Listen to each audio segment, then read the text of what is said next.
বাংলাদেশের স্বাধীন পতাকার সামনে জাতীয় সঙ্গীত গেয়ে মুক্তিযুদ্ধে বীর শহীদদের প্রতি শ্রদ্ধা জানিয়েছেন সংযুক্ত আরব আমিরাতের প্রবাসী বাংলাদেশিরা। দুবাইয়ে বাংলাদেশ কনসুলেট প্রাঙ্গণে ১৬ ডিসেম্বর মহান বিজয় দিবস উপলক্ষে শহীদদের স্মরণ এবং মাতৃভূমির শান্তি ও সমৃদ্ধি কামনায় দোয়া ও মোনাজাত করা হয়।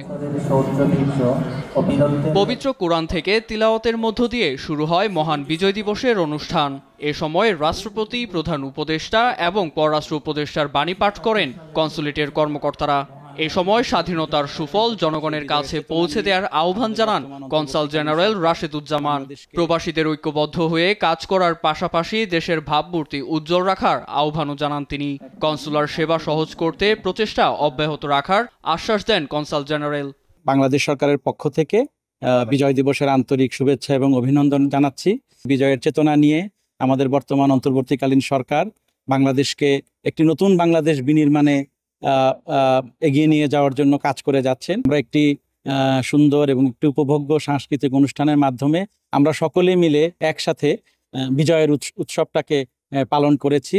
আর এমন আয়োজনে খুশি প্রবাসী বাংলাদেশিরা।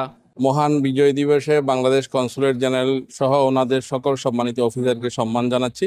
আজকে সুন্দর এক টুকরো বাংলাদেশ উপহার দেওয়ার জন্য প্রবাসের মাটিতে নতুন বাংলাদেশ আমরা পেলাম। সেই বাংলাদেশকে আমরা সকল দল, সকল ধরনের, সকল শ্রেণী পেশার মানুষকে নিয়ে এই বাংলাদেশকে, নতুন বাংলাদেশ আমরা পৃথিবীর মানচিত্রে আবারও দাঁড় করাতে চাই। আলোচনা শেষে সাংস্কৃতিক অনুষ্ঠানে দেশাত্মবোধক গান, কবিতা ও নৃত্য পরিবেশন করেন স্থানীয় স্কুলের শিক্ষার্থীরা। নিউজ ডেস্ক, দেশ টিভি।